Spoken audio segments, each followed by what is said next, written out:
আসসালামু আলাইকুম। রেশমা রান্নাবান্না উইথ ভিলেজ ফুড আবার একটি নতুন রেসিপি নিয়ে আপনাদের সামনে চলে এলাম।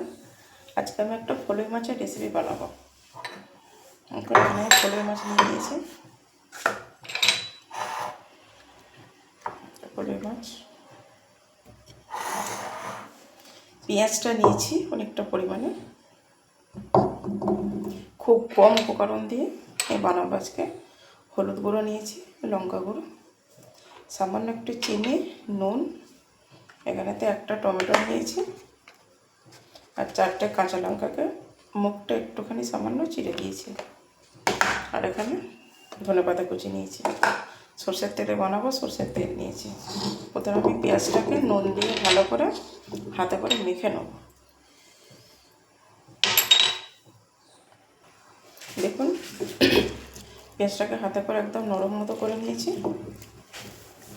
একেবারে লঙ্কা গুঁড়ো, হলুদ গুঁড়ো, চিনি,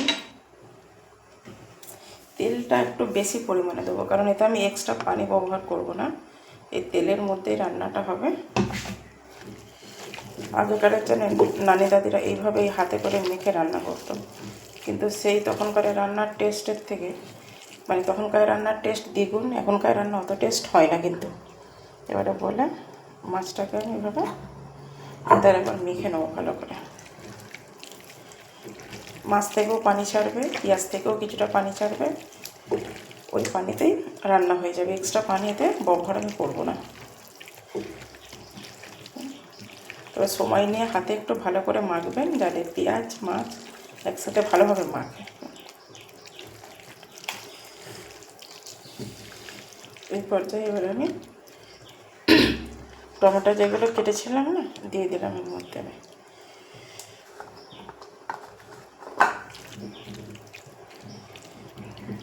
এবার আমি গ্যাসে বসিয়ে দেবো। এই পর্যায়ে আমি একটু সামান্য নাড়াচাড়া করে দেবো।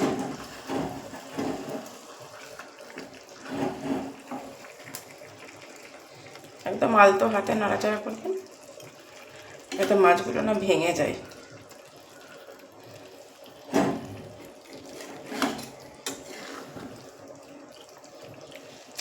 এভাবে এবার আমি ঢাকা দিয়ে দেবো। লো ফ্লেমে রান্না করবো আজকে আমি। এবারে দেখুন, টমেটোগুলো আমি এভাবে গেঁথে গেঁথে দেবো। সেদ্ধ হয়ে গেছে টমেটোগুলো।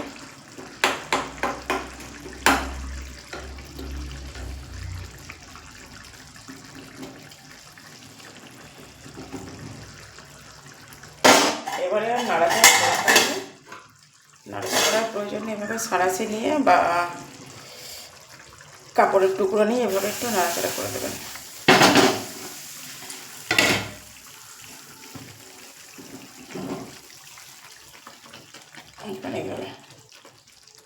এবারে নাড়াচাড়া করতে গেলে মাছ ভেঙে যাবে।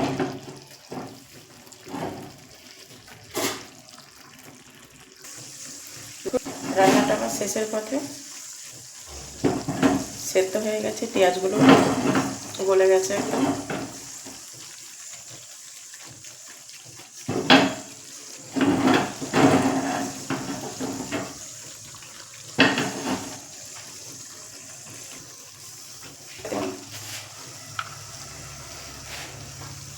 ধনেপাতা কুচি,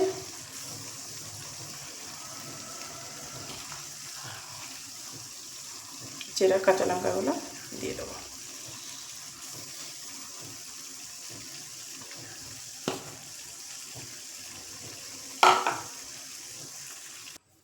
দেখি রান্নাটা আমার হয়ে গেছে। কতটা লোভনীয় হয়েছে দেখতে। হাতে করে যখন মাখবেন পেঁয়াজটা, তখন একটু সময় নিয়ে মাখবেন, যেন কাঁচা তেলের গন্ধটা না থাকে, তাহলে কিন্তু গন্ধটা রয়ে যাবে। অবশ্যই এভাবে বাড়িতে ট্রাই করবেন। এইটা সাধারণত কাঠের চুলোতেই বেশি ভালো হয়। আপনাদের যদি ভালোবাসা থাকে, সাপোর্ট থাকে, আমিও চেষ্টা করবো একসময় কাঠের চুলোতে আপনাদেরকে রান্না করে শেয়ার করার জন্য। অবশ্যই বাড়িতে ট্রাই করবেন, কমেন্টে জানাবেন। যদি ভিডিওটি ভালো লেগে থাকে, লাইক কমেন্ট বন্ধুদের মধ্যে শেয়ার করবেন। যদি আমার চ্যানেলে নতুন হয়ে থাকেন, চ্যানেলটাকে সাবস্ক্রাইব করবেন। নতুন নতুন নোটিফিকেশান আপনাদের কাছে পৌঁছে যাবে। আল্লাহ হাফেজ।